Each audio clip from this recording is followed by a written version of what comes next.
آج کل نوجوان بہت پریشان ہیں، مستقبل کا کیا ہوگا؟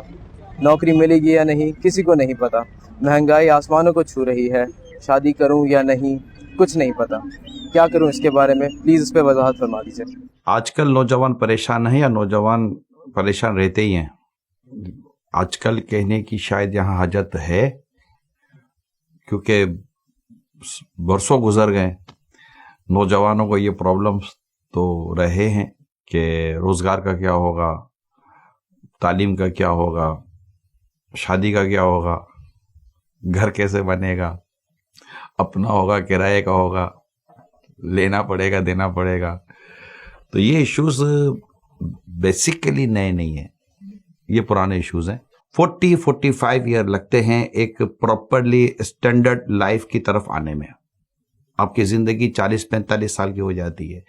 20-25-22-23 سال 28 سال کی زندگی میں اپنے اوپر اتنا بڑا پین نہ لیں۔ ہاں، میں آپ کو یہ ایک مشورہ ضرور دوں گا، اپنے اندر سنجیدگی پیدا کریں، آنیسٹی پیدا کریں، اسٹرگل مینٹیلیٹی ہو، نہ صرف مینٹیلیٹی ہو، پراپر ایفرٹس بھی ہوں، وقت پر اٹھیں، وقت پر سوئیں، جو اللہ پاک نے ہم پر عبادات لازم کی ہیں ان عبادات کا لحاظ رکھیں، انشاءاللہ ثواب بھی ملے گا، مقصد زندگی پر رہیں گے، فریش بھی رہیں گے، اور آپ کا ویژن اور آپ کا ٹارگٹ اور آپ کا جو گول ہے وہ بھی اللہ نے چاہا تو کلیئر رہے گا۔ آپ کر کے دیکھیے گا، پھر مجھے کہیے گا۔ اور ایک اسٹرگل لائف رکھیں، اپنے اندر سستی، غفلت، فضول قسم کی ادھر ادھر کی مطلب کہ آنا جانا یہ کلوز کریں۔ آپ کی سوچیں انشاءاللہ تعالی بہتر ہوں گی، آپ کی فکریں انشاءاللہ کم ہوں گی، اور آپ اپنے مقصد کی طرف بڑھتے بڑھتے اس جگہ پر پہنچیں گے جہاں پر آپ کو پہنچنا چاہیے۔ اگزامپل میں آپ کو دوں، اب بیج بونے کے بعد، پودا لگانے کے بعد آپ کہیں کہ 1 ہفتے 2 ہفتے، مہینے 2 مہینے، سال 1.5 سال کے اندر یہ درخت بن جائے گا، نہیں ہوتا۔ یہ نیچر نہیں ہے، یہ پریکٹس نہیں ہے، روٹین نہیں ہے۔ اس کو درخت بننے میں بھی وقت لگے گا، اس کو پھل دینے میں بھی وقت لگے گا۔ اسی طرح آپ کی اپنی زندگی کا آپ جو غور کر رہے ہیں اس کو وقت لگتا ہے۔ سارے امیر نہیں بنتے، سارے بڑے منصب پر نہیں آتے، سارے بڑے عہدوں پر نہیں آتے، سارے دولت مند نہیں بن جاتے، سارے بہت فیمس لوگ نہیں بن جاتے، تمام کے تمام سیلیبریٹیز نہیں بن جاتے۔ یہ نہیں ہوتا۔ یہ بس سمجھے کہ ایک سوسائٹی کی وہ ہے نا پیک اینڈ چوز، مطلب وہ ایک اس کی ایک اپنی صلاحیتیں ہوتی ہیں لوگوں کی، اس کے احساس سوسائٹی ان کو چوز کر لیتی ہے، وہ سب نہیں ہوتے۔ تو ایک جرنل پبلک، ایک جرنل لائف کیا ہوتی ہے، میرا مشورہ ہے کہ اسی کو اپنا اسٹینڈرڈ رکھیں، انشاءاللہ تعالیٰ آپ ٹینشن فری کام کریں گے۔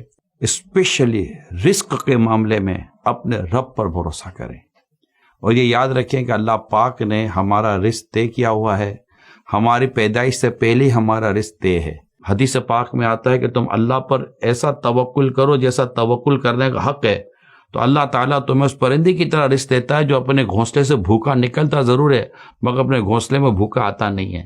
کائنڈلی میری بات پر سیریسلی غور کیجئے گا، اپنی سوچوں کو کسی اور طرف لائیں، ان سوچوں میں گم ہو کر آپ اپنی خوشیوں کے، اپنی راحتوں کے، اپنی ایک کہتے ہیں فروٹفل اور ایک پلیجر لائف جس کو کہتے ہیں، آپ خود اسی سے اپنا ہاتھ دھو بیٹھیں گے۔ اچھا، اب پرابلم یہ ہے، اس کی ایک اور سوال میں خود کریٹ کر دیتا ہوں کہ یار آپ جو کہہ رہے ہو نا ٹھیک ہے، مگر وہ چیزیں تو نہیں آئیں گی جو ہم سوچ رہے ہیں۔ میں بھی مانتا ہوں بعض اوقات وہ چیزیں نہیں آتی، کیونکہ وہ جو چیزیں جس کے بارے میں سوچ رہے ہیں نا وہ آپ کی خواہشات ہیں، وہ آپ کی ڈیزائرز ہیں، وہ آپ کی ضروریات نہیں ہیں۔ سب سے پہلے انسان کماتا ہے ضرورت پوری کرنے کے لیے، ضرورت کے بعد کماتا ہے سہولتوں کے لیے، سہولتوں کے بعد کماتا ہے آسائشوں کے لیے، بہت زیادہ پھر آسائشیں پیدا ہو جاتی ہیں۔ میں نے جو آپ کے سامنے باتیں عرض کی ہیں وہ یہ ہے کہ آپ کے اللہ نے چاہا تو ضرورتیں پوری ہو جائیں گی، مگر ضرورتوں کو منیمائز کرنا بھی تو ہمارے ہاتھ میں ہونا چاہیے۔ نہیں، جس کو ایک بڑا مشہور سا جملہ ہے، بچپن سے شاید آپ یہ ایک تعداد جوانی سے سنتی چلی آ رہی ہے، بھائی جتنے چادر اتنے پاؤں پھیلانے چاہیے۔ اب اپنے بولے میں پاؤں اتنے سارے پھیلاؤں گا، چادر میں ڈھونڈ کر لاؤں گا، تو پھر چادر ڈھونڈتے رہے، چادر مل جائے تو ٹھیک ہے، مشکل ہے۔ میں نے عموماً اپنے لوگوں سے درخواست کی ہوئی ہے کہ خرچوں کے مطابق آمدنی کے پیچھے پڑنے کے بجائے آمدنی کے مطابق اخراجات مینٹین کریں. جب آپ اپنے ایکسپینسز کے مطابق اپنی انکم بڑھانے کے پیچھے بھاگیں گے تو ایکسپینسز کیونکہ کنٹرول کرنا مشکل ہے. دو چیزیں بڑی مشکل ہے, ویٹ بڑھ جائے تو نیچے لانا مشکل ہے, خرچہ بڑھ جائے تو نیچے لانا مشکل ہے. یہ بہت مشکل کام بتا رہا ہوں میں آپ کو. ویٹ تو پھر بھی آپ کی اپنی مرضی ہے, کچھ بھی کرا کے نیچے لے آؤ گے, لیکن خرچوں میں تو سارے انوالو ہوتے ہیں, کوئی ہاں بولتا ہے کوئی نہ بولتا ہے.